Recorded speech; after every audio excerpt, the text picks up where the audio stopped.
It sounds like a love song, but it plays like an obsession. You Spin Me Round Like a Record wasn't just catchy, it was compulsive. From the moment it hit, it didn't just climb charts, it demanded your attention. And Pete Burns, he didn't just sing it, he stared down the camera like he was casting a spell. This wasn't bubblegum pop, it was something darker, tighter, hotter, a warning in disguise. And the moment you thought you understood it, it spun you again. I'm Sean, and this is A Closer Listen. On the surface, You Spin Me Round sounds like a possessive lover's anthem, spinning metaphors and melody into one relentless loop. But listen closer, there's something off in the lyrics, something obsessive.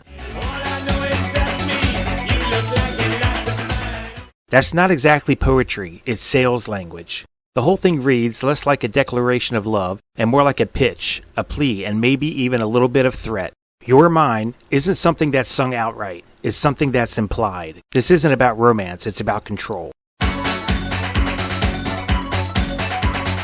If it felt like Pete Burns meant every word, it's because he did. Burns wasn't just a front man, he was a force of nature. Fierce, flamboyant, confrontational, and unapologetic about all of it. Androgynous? Sure. Provocative? Absolutely. But above all, he was unfiltered, decades before that became a badge of honor. In interviews, he called the music industry a giant lie, trashed his peers, and refused to tone down his image, even when recording labels begged him to. What you saw in You Spun Me Round, the makeup, the hair, the intensity, wasn't a costume, it was him. That's why the song hits different. There's no filter, no softening, just pure, focused obsession, delivered like it's the most natural thing in the world. Pete Burns didn't dress to impress, he dressed to provoke. His image wasn't meant to be likable. It was meant to be unforgettable. Burns used his appearance like a sledgehammer, breaking gender norms, smashing pop expectations, and turning every camera into a confrontation. And he knew exactly what he was doing. In a decade obsessed with packaging, Pete Burns refused to fit in the box. His look was a dare, his presence was a challenge. And in You Spin Me Round, that challenge came with a beat you couldn't ignore.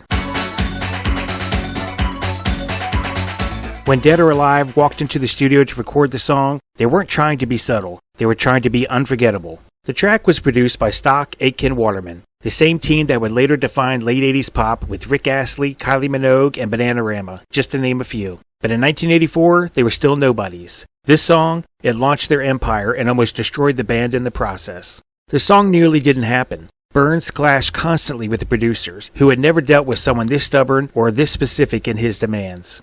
Pete Burns was infamously demanding in the studio, pushing for layer upon layer of sound until the mix practically glowed. The result is a track that doesn't breathe. It charges forward, powered by swirling synths and an unstoppable beat. The style is called high NRG, or high energy, a fast, flashy form of electronic dance music born in the late 70s underground clubs, especially in spaces that welcomed LGBTQ+ communities. It was just starting to break into the mainstream when this song hit.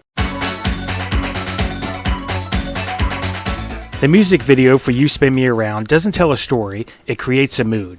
Dead or Alive, and Pete Burns specifically, were so frustrated with the label's lack of support that they paid for the video themselves, with an extremely modest budget of reportedly around £1,000. Burns was heavily involved in crafting the visual concept, and the producers had no input into the video. Flowing metallic fabric, oversized flags, a wind machine, and Pete Burns commanding the screen like the second coming of a glam rock Medusa. Sometimes chaos is the point.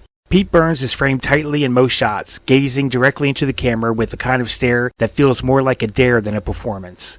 He switches between two outfits, a glowing purple robe and a sleek black satin ensemble complete with a black eye patch. Both are theatrical, both are unmistakably him. Behind him, flags whip an artificial wind, and the lighting cuts through hazy backdrops, giving everything a surreal stage-like atmosphere. And then it gets stranger.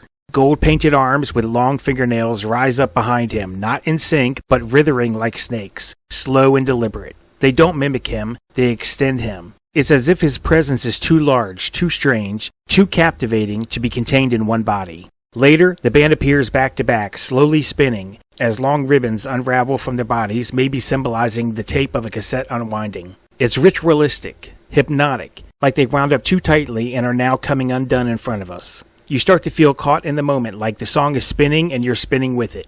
There's no narrative, just tension. No resolution, just repetition. And at the center of it all is Pete Burns, the eye of the storm, commanding every frame.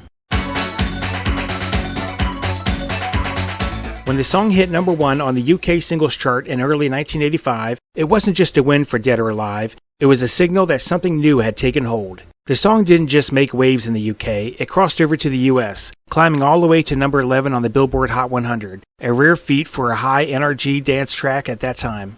It became a dance floor staple, a karaoke go-to, and an early signpost for what pop would look like by the end of the decade: loud, glossy, and bold. Pete Burns himself became a cult icon, not just for his voice, but for his fearlessness in pushing gender, fashion, and identity into new territory. And the song's staying power, undeniable. It's hauntingly compulsive, and like the title suggests, the moment you think you found your footing, it spins you again. You Spin Me Round isn't just a pop hit. It's a perfect storm of sound, image, and attitude. Something too theatrical to be subtle and too sincere to be ironic. It captured a moment when underground music started taking over the charts, and artists like Pete Burns refused to be anything less than unforgettable. And even today, the song hasn't lost its power. You don't just listen to it, you spun to it, like a record. Pete Burns lived life as vividly as he performed, unapologetically bold, defiant, and impossible to forget. The moment he spun into pop history with this song, he was immortalized. Pete passed away in 2016, but his voice and vision still echo, round and round. If you like this closer listen and meaning behind this song, hit that like button and leave a comment to let me know what stuck with you. It really helps more people discover the channel. And as always, be in the moment.